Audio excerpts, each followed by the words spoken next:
Now we have two more guests wonderfully in our studio to build on this discussion about the UN Race to Zero and what's actually happening with that. We have Perla Cecilia Martinez Lozano, who is Urban Climate Action Manager with Tecnológico. Perfect.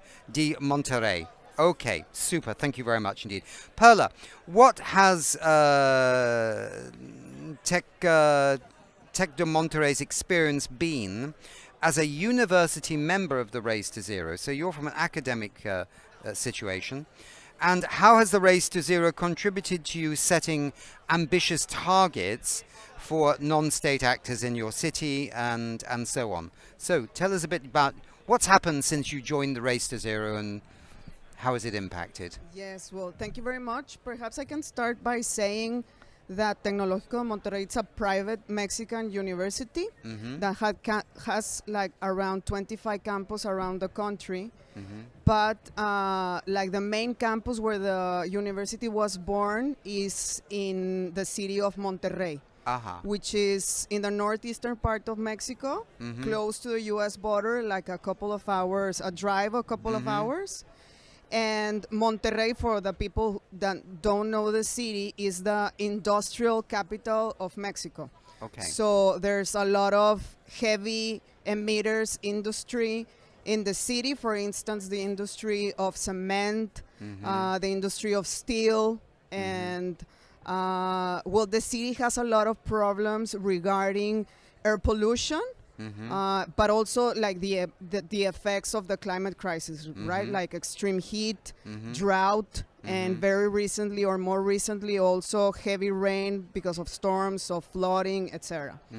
So back in 2019, it's the first time that climate action became a thing in my city. That was when WWF invited Tec de Monterrey to be a partner in forming a climate action alliance with non-state actors, like from all the sectors of society, universities obviously, but also local governments, companies, NGOs, communities, the financial sector, etc. So Tec de Monterrey was very interested in doing that, but even though Tec had been working on climate change research mainly, it did not have a climate objective of its own, for its own, the reduction of its own emissions, right? It didn't have a net zero target. So Tec de Monterrey thought like, yeah, if I'm going to invite leaders from other sectors to form a climate action alliance, I have to set an example. And what I have to do is set an ambitious net zero target, like, you know, to preach with your actions. Exactly. So Tec walk the talk, as exactly, they say. walk the talk. So that's the first time that we heard about Race to Zero. And a lot of things happened, like immediately. It was like the triggering thing that led Tec not only to set its net zero target, but to actually have a climate action plan, which obviously focused in mitigation, how we started to reduce our emissions, also in adaptation, but obviously as we're a university, also regarding the academic programs, the culture of our community, of the university. And I'm not sure how much time do I have. Like, should I keep just... No, I think maybe you could just say a little bit about what has the impact been on the community, and then we'll come to our friend here on his part of the story. Impact on the community. Yes, I think that the most important thing is that right after we joined Race to Zero, we made our climate action plan. We started walking the talk. We actually we became accelerators of Race to Zero. So we went with local governments, with our state government, the state of Nuevo León, and went with the mayors and the municipal administrations of the municipalities around Monterrey. And we got we were able to make the state of the government I'm sorry, the state of the governmental the state The government of the government, state of yes, Monterrey. the state government joined Yeah. Race to Zero, and also 16 cities joined Race to Zero, so they all set their net zero target.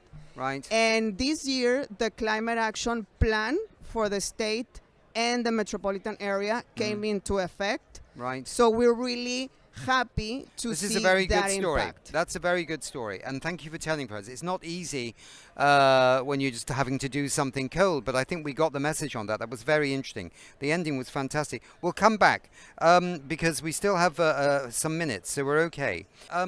So you're a university, and by you joining the Race to Zero, in a sense, you catalyzed your community around you such that it became also part of the national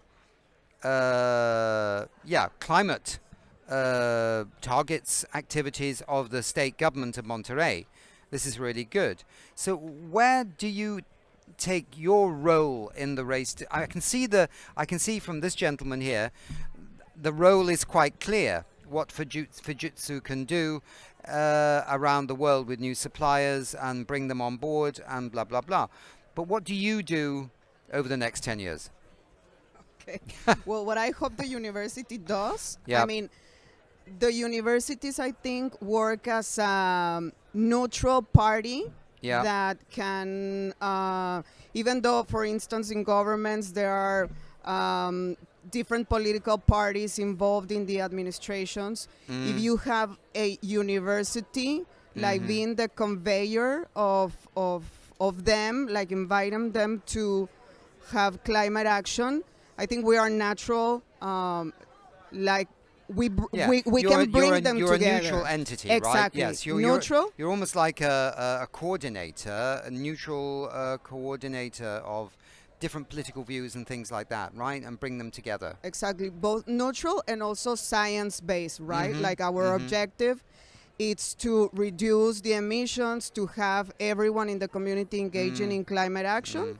So we are able to bring them together without, I think that without a university, it will be difficult for them to join because of their political differences. You're right? going to, in a sense, through the power of convening people, it's a bit like the United Nations, bringing people together, but within the state of Monterrey, you want to bring more and more people into the umbrella and also the connections on climate change action, net zero targets, the whole push, yeah? Yeah, exactly. And like we're going beyond just not just setting the target or making the plan, but actually working now in implementation. Okay. So the Center for the Future of Cities, which is where I work, like Tecnológico Monterrey has a center that is called Center for the Future of Cities. And what we do is we engaged in collaborative projects of urban climate action, such as, for instance, we are now working in the rewilding of urban water body that is heavily polluted. So there what we do is we also like bring everyone together, like funders from the private sector, from this project is funded, for instance, by the US government as well.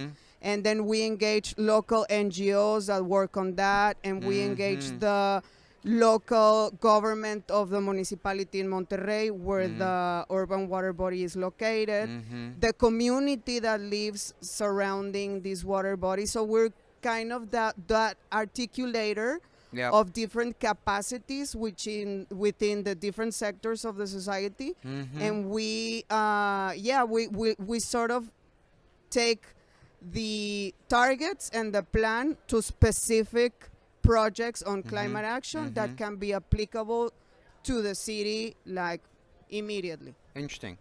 Well, look, we're just coming up. You can see we have a little clock here that tells us how long we can be on stage before the next show.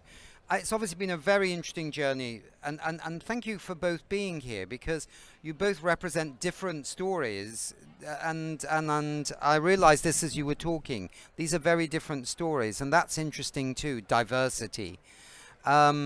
Obviously, we need to fight climate change, because the future is not a good thing without it. It's not good for business. It's not good for our children and many other things. So you're doing great work. And thank you so much for being here and just sharing a little glimpse into your contribution to, the UN Race to Zero and climate action. Thank you.